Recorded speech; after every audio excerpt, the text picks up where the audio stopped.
예수님께서는 자기소개를 참 많이 했습니다. 특별히 요한복음에서는 7번씩이나 자기소개를 하는데, 때로는 5천 명 이상 되는 사람들 앞에서도 자기소개를 했죠. 나는 생명의 떡이다 라고 이렇게 말씀하셨고, 또 죽은 나사로의 집에서는 여러 사람들이 있는데 나는 생명이고 부활이다 이런 이야기까지도 했고요. 그리고 오늘 우리가 읽은 요한복음 15장에 있어서의 참포도나무 이야기, 예수님께서 하신 일인데 이것은 딱 11사람에게만 해주신 말씀입니다. 5천 명에게 해주신 예수님의 자기소개와 딱 11명에게 소개한 예수님의 이 비유 말씀은 뭔가 좀 다르지 않겠습니까? 특히 이것은 예수를 믿으면 구원을 받는다라는 이러한, 예수 그리스도를 믿으면 너와 내 집이 구원을 얻으리라 이런 말씀하고는 좀 다른 겁니다. 예수를 이미 믿고 있는 그리스도인들에게 어떻게 하면은 잘 믿어 열매를 맺을 수 있느냐, 이 이야기를 지금 해주고 있는 겁니다. 사실 요한복음 15장이 예수님의 나는 포도나무요 참 포도나무요 아버지는 농부라, 또 15장 5절에 나는 포도나무요 너희는 가지라, 이 말씀은 우리 유년주일학교 어린이 성경학교도 누누이 들었던 말씀입니다. 그런데 이 예수님께서 이제 몇 시간 후에는 십자가의 고난, 십자가의 죽음 다 경험하러 가고, 특히 제자들에게는 내가 너희를 떠난다라는, 참 제자들의 입장에서는 염려스러운 말씀을 듣게 되는데 그때 해주신 말씀입니다. 이 포도원의 이야기, 포도 이야기, 포도나무의 이야기는 제자들이 이 말씀을 들었을 때에 그림이 그려지는 거예요.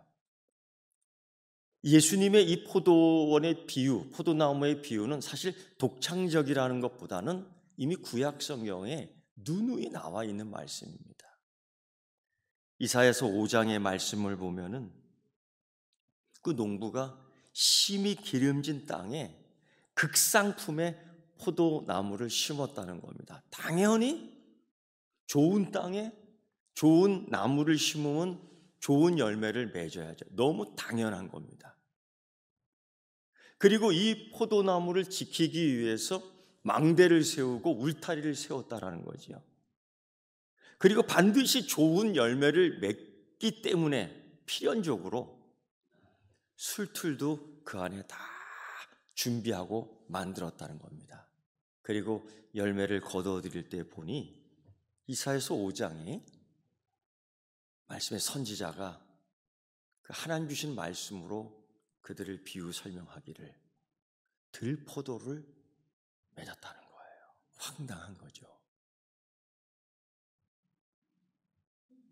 그러니까 우리가 여러분 이해하기를 열매가 없어서의 문제가 아니에요. 열매는 있는데 들포도예요. 열매가 있는데 벌레가 먹은 거예요. 열매를 맺었는데 익지 않은 거예요. 더 풍성하지 않은 거예요. 지금 이 상황을 이야기하고 있습니다. 특히 이 들포도를 맺은 포도나무는 바로 하나님을 떠난 이스라엘 백성들이죠. 근데 농부가 이 풍성한 열매를 맺는 줄 알고 와 보니 들포도다 이거예요. 그러면서 이사야 선지자가 이사야 5장 그 말씀에 이런 얘기를 해요. 무릇 만군의 여호와의 포도원은 이스라엘 족속이요 그가 기뻐하시는 나무는 유다 사람이라. 그들에게 정의를 바랬더니 도리어 포악이요 그들에게 공의를 바랬더니 도리어 부르짖음이었도다. 이게 여러분 이사야서 5장 7절 말씀인데요, 참 묘하게도 정의, 우리가 외치는 것들이잖아요. 그게 히브리 말로 우리 신학교에 가면 제일 먼저 배우는 단어가 그거죠. 쯔다까, 히브리 말로. 근데 정의를 바랬더니 그들이 포악을 내었다. 하였다다. 이게 뭐냐면요, 츠아카, 정의는 츠다카, 포학은 츠아카. 이 뭔가 비슷해. 또 공의를 바랬더니 미슈파트. 근데 이들은 뭘 내느냐? 부르짖음, 미슈파크. 이 좀 비슷한데 완전히 다른 거죠. 그래서 이사야 선지자의 말씀을 읽다 보면 하나님께서 그들 백성에게 이렇게 얘기합니다. 누가 너보고 예배드리라고 그랬니? 누가 너보고 송아지 갖고 오라고 그랬니?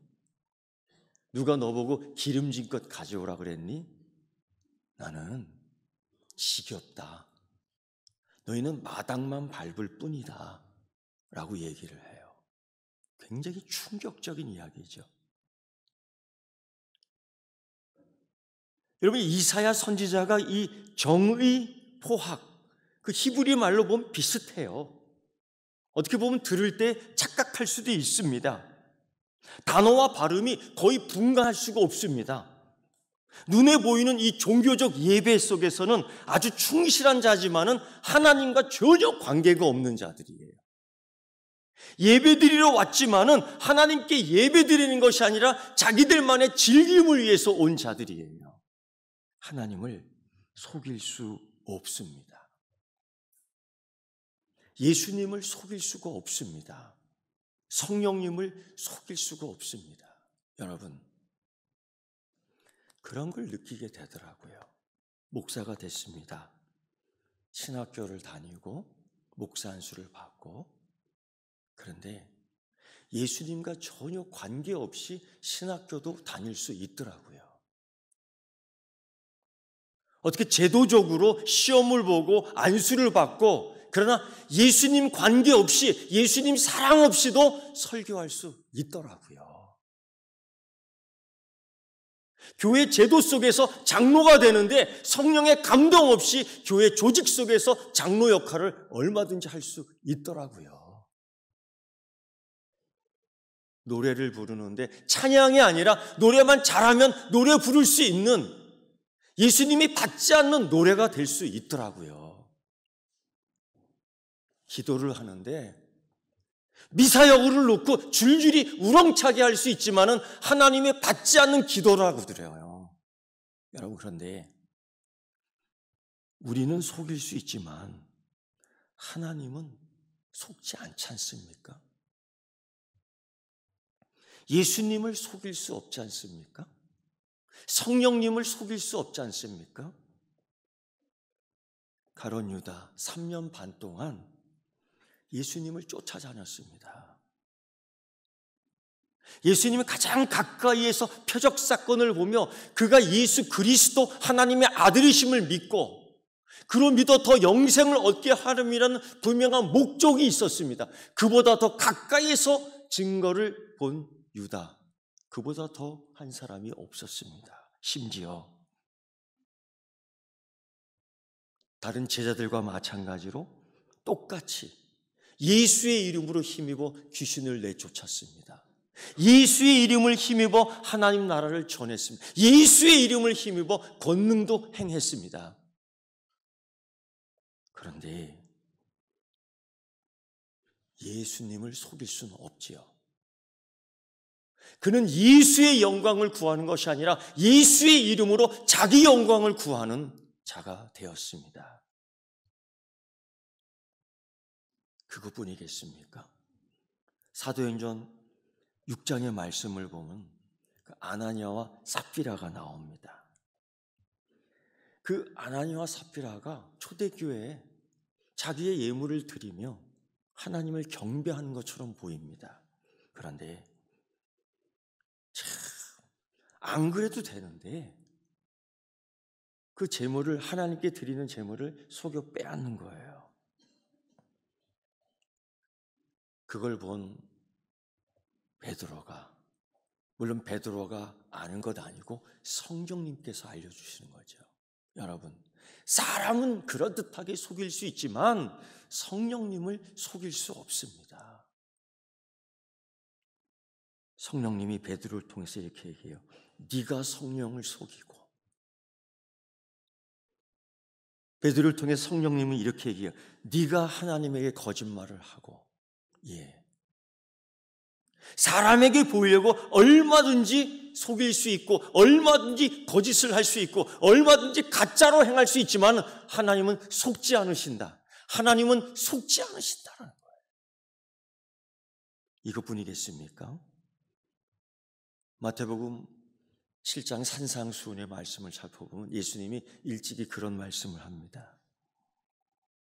참으로 그때의 많은 거짓 선지자들, 그때의 많은 능력 행하는 자들, 그때 말씀을 전하는 거짓 복음자들이 있었지요.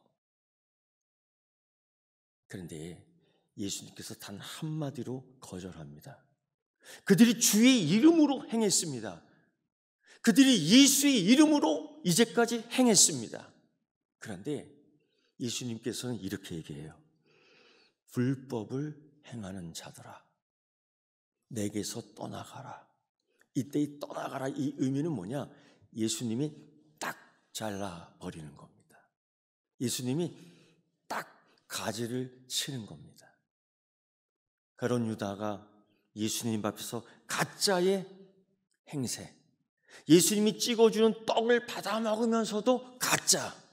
그때 예수님이 이런 얘기, 속히 네 일을 하라 하면서 12명의 제자의 반열 속에 제해버리고 다 깨끗하지는 않다라고 선언을 하지요. 예수님께서 오늘 이 포도나무의 비유를 통해서 말씀으로 이미 너희는 깨끗해졌다. 더 많은 열매를 맺기 위해서 농부는 이 가지를 깨끗하게 한다.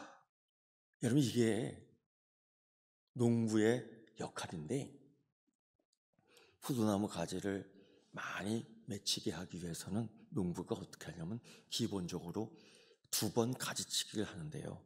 봄에 너무 많은 싹이 있으면 이걸 이렇게 잘라줍니다. 왜? 더 많은, 더 큰 열매를 맺게 하기 위해서. 2번째는 가을에 추수하고 난 이후에 열매를 따고 난 이후에 가지치기를 하는데 이 봄은 알죠. 저는 아마추어라서 잘 모르고 전문적인 사람 물어보니 봄은 안 돼요. 어떻게 알아요? 그 봄은 아는 거예요. 하나님이 보시고 그 가지치기를 해주는 거예요. 더 이상 열매를 맺지 않는 것들은. 또 하나 농부가 해야 될 일이 뭐냐? 오늘 말씀처럼 깨끗하게 하는 거예요. 여러분, 이 넝쿨 열매 맺는 가지들은 계속 땅으로 쳐지게 돼 있어요. 마치 우리 그리스도인들이 이 나무에 달려 예수에 붙들려 살지만은 이 세상 속에 때로는 진흙탕이 되고 때로는 허물이 묻고 때로는 오염이 묻고 그럴 때가 있죠. 죄가 물을 때가 있죠. 그때마다 성령님은 우리를 들어줍니다. 땅에 거하지 않도록, 땅에 먼지가 땅에 있는 먼지에 묻지 않도록 올려주는 힘을 우리에게 주시는데 그때 깨끗한 열매를 맺을 수 있는 겁니다. 우리 예수님이 그 얘기를 해요. 그래서 예수님과 함께 예수님 안에 있을 때에 성령님은 우리를 이렇게 이끌어 주시는 줄 믿습니다. 이거를 우리 기도의 영어로 하면 강행해 주시고 주장해 주시고 인도해 주시고 이런 표현을 하는 거지요. 또 하나 여러분, 오늘 15장의 이 포도나무의 비유를 들으며 중요한 한 가지 이유가 있습니다. 이거는 우리가 열매를 맺는 게 아닙니다. 우리가 열매를 맺는 게 아닙니다. 오늘 예수님께서는 내 안에 거하라. 나는 참 포도나무요. 아버지는 농부요. 또 나는 포도나무요. 너희는 가지라. 여러분, 가지가 포도나무에 붙어 있으면 열매는 자동으로 여는 겁니다. 그래서 오늘 이 말씀은 너희에게 열매를 많이 맺어라가 아니에요. 어떻게 해서든지 예수에 붙어 있어야 된다는 겁니다. 예수에게 붙어 있어야 된다는 거예요. 그때에 많은 열매가 나오는 거죠. 여러분, 그러면 우리가 어떻게 예수에게 붙어 있는 것을 알 수 있을까요? 그건 역시 열매입니다. 못된 나무에서 좋은 열매 맺을 수가 없지요. 좋은 열매 속에서 못된 것들이 나올 수 없지요. 마찬가지예요. 그러면서 여러분, 이걸 우리가 확인해야 될 터인데 뭘 갖고 확인하느냐? 관계입니다. 오늘 예수님은 그런 표현을 하죠. 일찍이 예수님께서는 나와 아버지는 하나다라고 얘기해요. 예수님께서 일을 하실 때에 내 자유로 하는 것이 아니라 아버지께서 허락하시고 아버지께서 말씀하신 걸 따라 내가 일을 한다라고 얘기해요. 사도 바울은 예수님의 그 십자가 사건을 그렇게 얘기하죠. 아버지 하나님으로부터 순종하되 복종하되 십자가의 죽으심까지 복종했다. 여기서 끝나는 것이 아니라 그 순종, 그것을 이 요한복음에서는 뭐라고 얘기하느냐? 사랑이라고 얘기를 해요. 아버지가 아들을 사랑한 것만큼 아들도 아버지를 사랑하기 때문에 이 역사를 보여주는 거예요. 이 표적을 보여주는 거예요. 이 관계. 그처럼 내가 아버지를 사랑하고 아버지가 나를 사랑한 것처럼 내가 너희를 사랑하고 너희도 나를 사랑하라는 거죠. 이럴 때에 이 관계 속에서 열매를 더 풍성하게 맺게 된다라는 겁니다. 그러면 예수님이 나를 사랑하고 내가 예수님을 사랑하는 이 관계는 어떻게 설명돼야 됩니까? 이 실천을 어떻게 보여줘야 되는 겁니까? 사도 요한은 요한 1서, 2서, 3서에서 그렇게 얘기하죠. 말과 혀로 사랑만 하지 말고 행함과 진실함으로 하자. 여러분, 이건 실천입니다. 사랑하는 모습을 보여줘야 되는 겁니다. 예수의 사랑 없이도 설교할 수 있어요. 예수의 사랑 없이도 기도할 수 있어요. 예수의 사랑 없이도 찬양할 수 있어요. 예수의 사랑 없이도 봉사할 수 있어요. 근데 열매가 없지요. 더 좋은 열매를 맺지 못하는 거지요. 우리가 이런 착각에 빠질 때가 많아요. 많은 사람들이 봉사를 합니다. 많은 사람들이 직분을 가지고 교회 조직 속에서 일을 합니다. 그런데 예수의 사랑이 거기에 있습니까? 예수님과의 관계 속에서 그 행위가 사랑으로 나타나는 겁니까? 그 열매를 확인해야 돼요. 내가 갖고 있는 열매가 혹시 들포도는 아닐까? 내가 열매를 맺었는데 흙먼지에 휩싸인 그 먼지 오염이 된 열매를 들고 나도 열매를 맺었다라고 말하는 건 아닐까? 이거 여러분 고민해야 되는 문제입니다. 예수님께서 십자가에 못 박혀 죽으시고 3일 만에 부활하셨는데 그동안의 제자들은 다 도망갔습니다.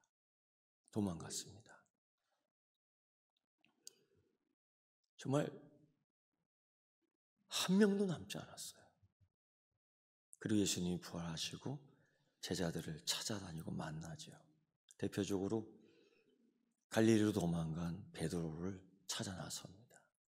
사람들이 가지 않는 갈릴리, 사람들이 천하게 여기는 갈릴리, 도망가기 가장 쉬운 갈릴리, 숨기 가장 좋은 갈릴리. 예수님이 거기까지 쫓아가서 베드로를 만나요. 그 베드로를 만나면서 베드로에게 한 말이 있죠. 너 왜 나 배반했냐? 이런 말 안 해요. 근데 그 밤에 나를 쳐다볼 때에 무섭더라. 그런 얘기 안 해요. 부활 이후 도망간 그 베드로를 만나면서 예수님이 하시는 그 대화 속에서 우리가 기억하고 있지요. 베드로에게 이렇게 얘기합니다. 너 날 사랑하니? 다른 말 안 해요. 이건 여러분 관계를 이야기하고 있는 거예요. 너와 나는 사랑의 관계에 있는 거니? 너와 나의 관계는 열매를 맺을 수 있는 관계니?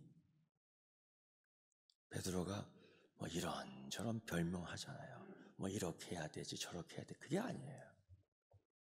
나중에 베드로는 그렇게 얘기하죠. 주님이 더 잘 아시지 않습니까? 여러분, 우리가 뭔가 자꾸 그렇게 하려고 하잖아요. 그걸 통해서 열매를 맺으려고 하는데 그게 아니에요. 또 봉사를 해갖고 뭐 열매를 맺고 직분을 잘 감당해서 열매를 맺고 그런 게 아니에요. 가장 근본적인 것은 내가 나의 관계가 내 삶이 예수님하고 이렇게 연결이 돼 있냐 이거예요. 여기에서 사랑이 나오는 거지. 교회 조직 속에서 섬김이 나오는 게 아니고요. 예수님 관계의 사랑에서 사명이 나오는 거죠.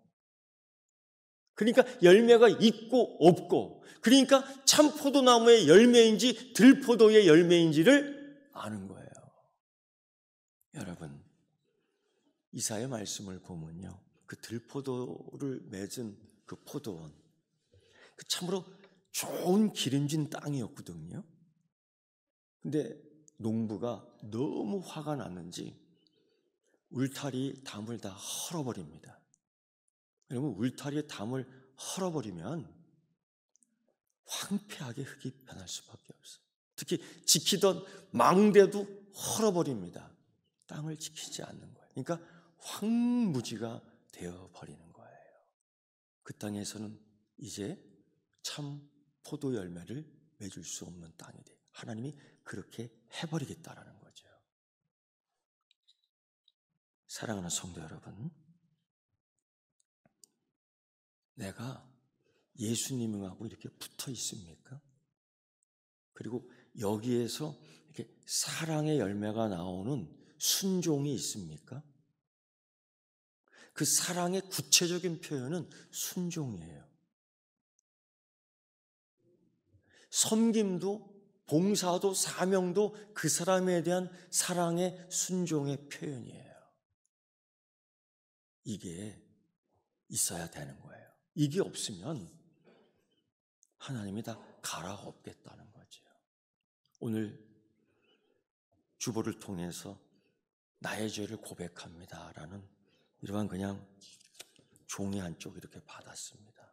근데 우리가 주일마다 입술로 자기의 죄를 고백하는데 굉장한 차이가 있죠. 이번에는 한번 써보는 거예요. 저도 목양실에서 이렇게 써봤습니다. 그런데 우리가 중복되는 게 많죠. 개인, 가정, 사회, 교회 대표적으로 이렇게 해놓고 썼는데 내 이 죄가 계속 중복이 돼요.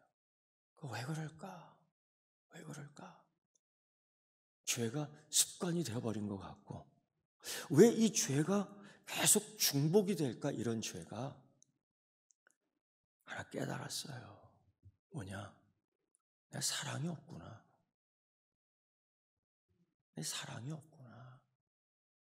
그런 걸 깨닫게 돼요. 비참해지더라고요. 사랑이 없어도 설교하게 되더라고요. 사랑이 없어도 직분 감당하게 되지요. 사랑이 없어도 노래 부르지요. 사랑이 없어도 예배 드릴 수 있지요. 그런데 결론은 뭡니까? 사랑하는 성도 여러분, 이번에 우리가 이 죄를 잘 고백했으면 좋겠어요. 깨끗하게 했으면 좋겠어요.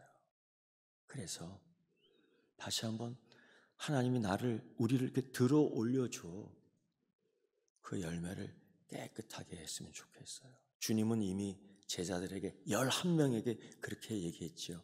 이미 너희는 말씀으로 이미 깨끗해졌느니라.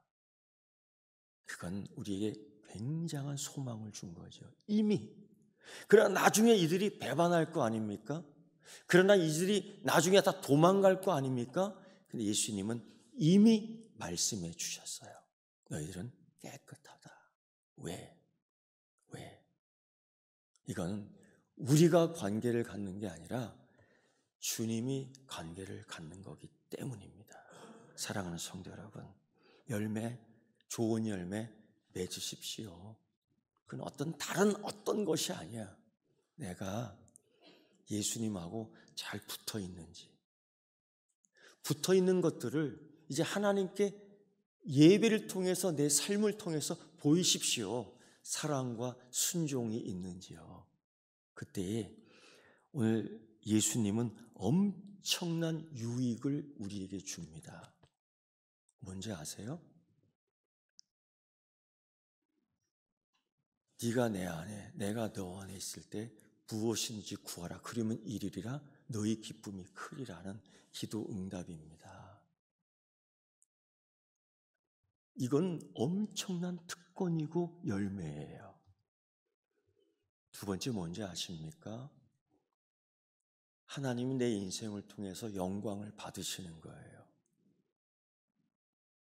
하나님은 아무에게도 받지 않으실 수도 있어요. 그런데 하나님이 나를 통해서 마치 예수님을 통해서 영광 받으신 것처럼 받으신다는 거예요. 세 번째 뭔지 아십니까? 사랑이요, 자라나갑니다. 사랑이요, 능력을 행합니다. 그저 밥 한 끼 대접했다고 그거 아니에요, 여러분. 예수님의 사랑은 그 정도로 끝나지 않습니다. 예수님의 사랑은 죽은 자를 살려내는 사랑이에요.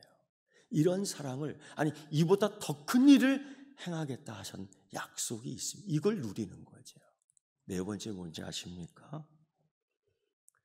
예수님이 가진 기쁨을 나도 가질 수 있다는 겁니다. 돈이 많은 기쁨이 아니고요, 집을 한 채 사서 걷는 기쁨이 아니고요, 자동차 새 거 사서 얻는 기쁨이 아니고요, 이건 세상이 주는 기쁨이 아니고요, 하나님 나라의 기쁨입니다. 여러분, 예수 믿으면서 예수 따라가는 성도가 되어 오늘 11명의 이 제자처럼 오늘 그리스도인에게만 주는 말씀에게서 이러한 특권, 이러한 유익을 누려야 되지 않겠습니까? 예, 여러분, 더 좋은 열매 보일 수 있는 여러분 되기를 축원합니다. 기도하겠습니다. 하나님, 내가 그리스도를 믿고 있다면 나를 향한 하나님의 사랑 때문에 내 영원한 운명은 정해져 있음을 알고 있습니다. 하나님께 선택함을 받았고 이제 하나님께 들어 올려지는 좋은 열매 더 맺게 하기 위해서 우리를 깨끗하게 하셨습니다.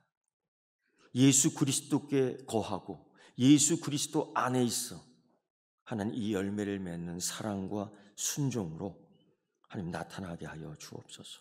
주님이 약속한 기도의 응답, 하나님의 영광 받으심, 사랑의 자라감, 기쁨이 넘치는 이 약속의 유익 하나님 놓치지 않게 하여 주옵소서.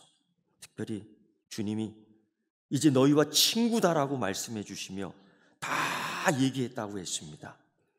하나님 숨기지 않고 주님 우리에게 다 말씀하신 이것 기억하고 하나님 주시는 이 은혜를 누리게 하여 주옵소서.